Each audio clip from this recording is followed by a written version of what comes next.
Hello everyone, I am Shivam Verma working as an assistant professor in RKIIT Technical and Medical Campus, Kanal. Today in this video lecture I am going to talk about or discuss about nerve impulse conduction. तो आज हम बात करेंगे कि nerve impulse conduction होता क्या है और वो जनरेट कैसे होता है। तो सबसे पहले हम बात करेंगे कि नर्व इम्पल्स एक्चुअल में होता क्या है।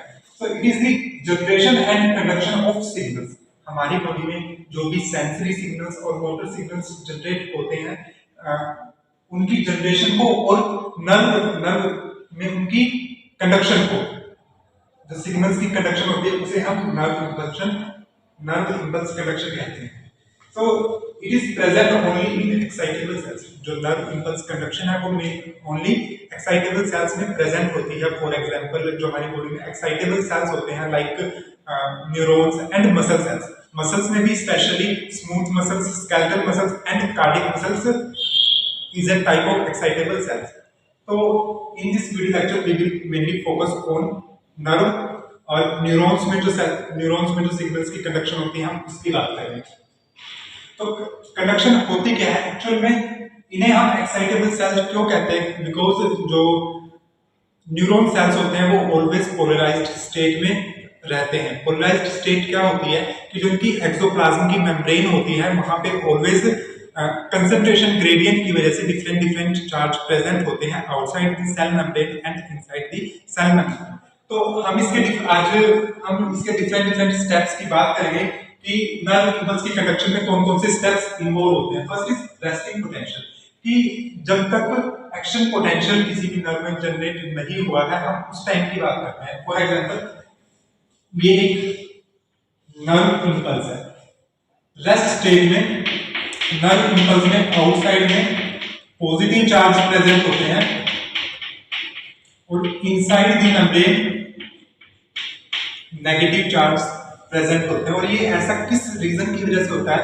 बिकॉज रेस्टिंग स्टेज में जो एक्सोन की मेम्ब्रेन होती है वो सोडियम आयंस के लिए इम्परमेबल होती है। सोडियम आयंस के लिए इम्परमेबल होती है और जो नेगेटिवली चार्ज प्रोटीन्स,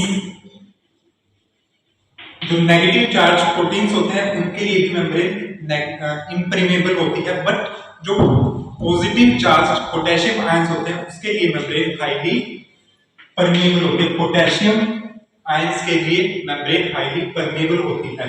तो जो सोडियम आयंस है वो मेम्ब्रेन के आउटसाइड प्रेजेंट होते हैं जिसकी वजह से उनकी concentration outside the membrane increase होती रहती है और मेम्ब्रेन के inside negative charge proteins present होते हैं और कुछ अमाउंट ऑफ पोटेशियम आयन भी सेल मेम्ब्रेन के इनसाइड प्रेजेंट होता है जिसकी वजह से यहाँ पे पोटेंशियल डिफरेंस क्रिएट होता है। तो ये हमने बात की कि रेस्टिंग पोटेंशियल में या फिर रेस्टिंग स्टेज में आउटसाइड पॉजिटिव चार्जेस का अमाउंट ज्यादा होता है और inside the membrane negative charge ज्यादा होते हैं। तो अब हम बात करते हैं कि एक्शन पोटेंशियल कैसे जनरेट होता है इम्पल्स के अंदर। एक्शन पोटेंशियल एक्चुअल में क्या होता है कि जो आयंस हैं, आयंस पोलराइजेशन से डीपोलराइजेशन स्टेज में चले जाते हैं जिसकी वजह से जो इम्पल्स है वो कंडक्ट करना स्टार्ट कर देती है। तो एक्शन पोटेंशियल में क्या होगा, मेनली पोलैरिटी रिवर्स हो जाती है। मतलब कि जो आउटसाइड में पॉजिटिवली चार्ज आयन प्रेजेंट थे वो इनसाइड में आना स्टार्ट कर देते हैं और जो इनसाइड में नेगेटिव चार्ज आयन प्रेजेंट थे वो बाहर की तरफ इफ्लक्स करना, उनका इफ्लक्स स्टार्ट हो जाता है। तो आइए अब हम डायग्राम से समझते हैं कि कैसे नर्व इम्पल्स जनरेट होती है। तो हमने समझा कि रेस्टिंग मेम्ब्रेन की स्टेज पे वो ऑल पॉजिटिव चार्ज बाहर की तरफ होते हैं, आउटसाइड की मेम्ब्रेन होते हैं और ऑल नेगेटिव चार्ज इनसाइड की मेम्ब्रेन प्रेजेंट होते हैं।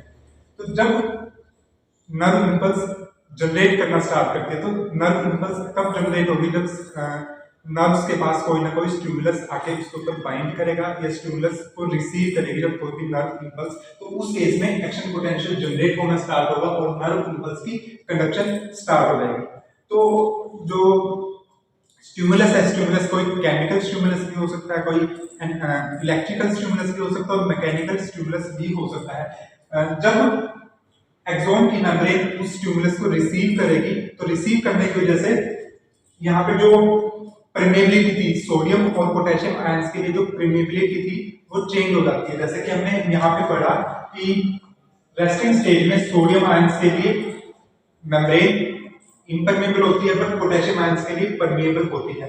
बट जब स्टिमुलस को रिसीव करके मेम्ब्रेन एक्साइट हो जाती है तो उस केस में सोडियम के लिए भी मेम्ब्रेन परमेबल हो जाती है। तो जिसकी वजह से सोडियम आयंस है वो सारे सोडियम आयंस मेम्ब्रेन के इनसाइड जाना स्टार्ट कर देंगे, जिसे हम बोलेंगे सोडियम इफ्लक्स। इफ्लक्स मींस कि जो सोडियम आयंस हैं वो सेल के अंदर एंट्री कर रहे हैं, तो सोडियम आयंस का इफ्लक्स होना स्टार्ट हो जाएगा। अभी आप देख सकते हैं कि जो एक नर्व एक्सोन मेम्ब्रेन है, नर्व इंपल्स, हमने इसको कंपार्टमेंट्स में डिवाइड किया है। This is A part and this is B part of B compartment.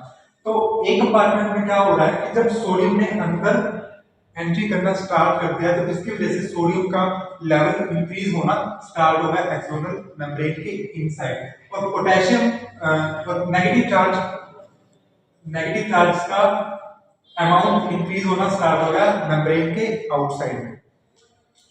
तो यहाँ पे हम कह सकते हैं कि एक्शन पोटेंशियल जनरेट हो चुका है, क्योंकि हमने एक्शन पोटेंशियल में क्या पढ़ा था कि जो पोलैरिटी होती है, किसी भी नर्व की पोलैरिटी होती है वो रिवर्स हो जाती है, मतलब कि डीपोलराइज्ड हो जाती है नर्व इंपल्स। पोलराइजेशन का मीनिंग क्या था कि नेगेटिव चार्ज प्रेजेंट होते हैं inside the cell membrane, positive charge present होते हैं outside the cell membrane. But depolarization का मीनिंग क्या है कि पोलराइजेशन का ऑपोजिट हो जाना।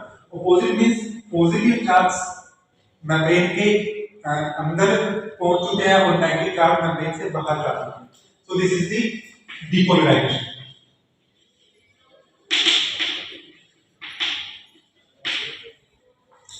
यहाँ पे एक्शन पोटेंशियल जनरेट हो चुका है। नेक्स्ट डायग्राम से हम समझेंगे कि जो एक्शन पोटेंशियल है वो फ्लो कैसे करेगा, इंपल्स की जनरेशन कैसे होगी।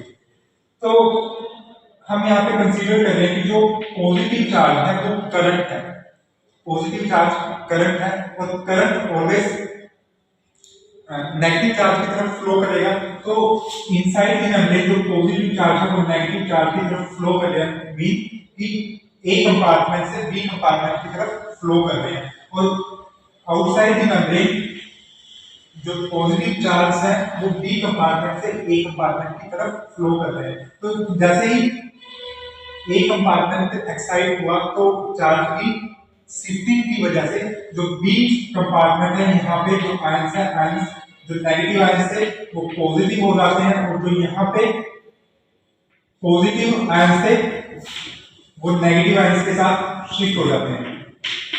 और same condition outside the membrane होती है, पॉजिटिव चार्ज नेगेटिव में कन्वर्ट होंगे और नेगेटिव चार्ज पॉजिटिव चार्ज के साथ शिफ्ट कर जाएंगे। तो इसी तरीके से जो हमारी मेम्ब्रेन है, मेम्ब्रेन में जो नर्व की इंपल्स है, नर्व की कंडक्शन है वो फर्दर आगे कंटिन्यू रहेगी, और एक ऑर्गन से दूसरे ऑर्गन तक, या फिर हम यहाँ पे एक ऑर्गन को ब्रेन कंसीडर करेंगे क्योंकि नर्व इंपल्स न्यूरॉन के केस में ब्रेन से किसी ऑर्गन तक कंडक्शन होती है उनकी नर्व इंपल्स की। तो इस तरीके से वो एक लोकेशन से दूसरी लोकेशन पे ट्रांसफर होती है। Hope you like this video lecture.